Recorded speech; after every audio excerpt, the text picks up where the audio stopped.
नमस्कार।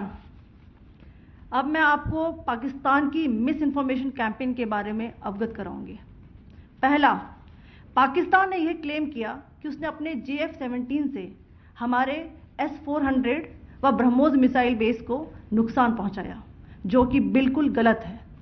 दूसरा, उसका यह भी मिस इन्फॉर्मेशन कैंपेन था कि हमारी एयरफील्ड्स जो कि सिरसा, जम्मू, पठानकोट, बठिंडा, नलिया और भुज में है, ये उसका मिस इन्फॉर्मेशन भी बहुत गलत है।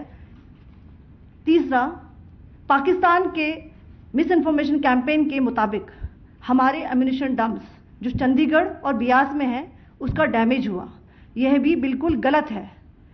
हमने आपको मॉर्निंग ब्रीफिंग में बताया था विथ फैक्ट्स एंड फिगर के साथ कि ये सारी चीज़ें बिल्कुल सही सलामत हैं। अब मैं आपको बताना चाहती हूँ कि पाकिस्तान के एक प्रेस कॉन्फ्रेंस में ये बात की गई थी कि उनके सीनियर मिलिट्री ऑफिसर्स जो कि पूरी तरह से ये भ्रामक हैं और तथ्यों से दूर हैं कि पाकिस्तान की ओर से ये झूठा आरोप भी लगाया जा रहा है कि भारतीय सेना ने मस्जिदों को नुकसान पहुंचाया। मैं इससे बिल्कुल स्पष्ट करना चाहती हूं कि India is a secular nation और हमारी सेना भारत के कॉन्स्टिट्यूशनल वैल्यूज की एक बहुत प्यारी झलक है। इंडियन आर्म फोर्सेस ने पाकिस्तान को बहुत भारी नुकसान पहुंचाया, उनके मिलिट्री इंफ्रास्ट्रक्चर्स को, चाहे वो लैंड एसेट्स हो या फिर उनके एयर एसेट्स। यही नहीं, इंडियन आर्म फोर्सेस ने पाकिस्तान की एयरफील्ड्स स्कर्दू, जकोबाबाद, सरगोदा और बुलारी को बहुत नुकसान पहुंचाया।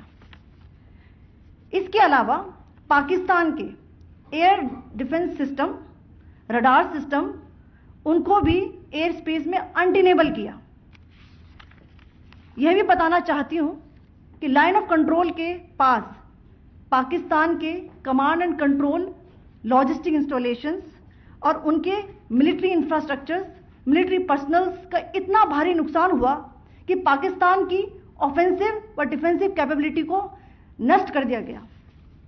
अंत में मैं फिर से ये बात दोहराना चाहूंगी, इंडियन आर्म फोर्सेस पूरी तरह से तैयार है, सतर्क है और भारत की संप्रभुता और अखंडता की रक्षा के लिए पूरी तरह से कमिटेड है।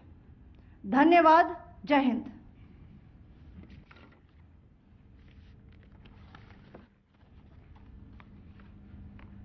So several attempts were made by Pakistan on spreading a misinformation campaign, as we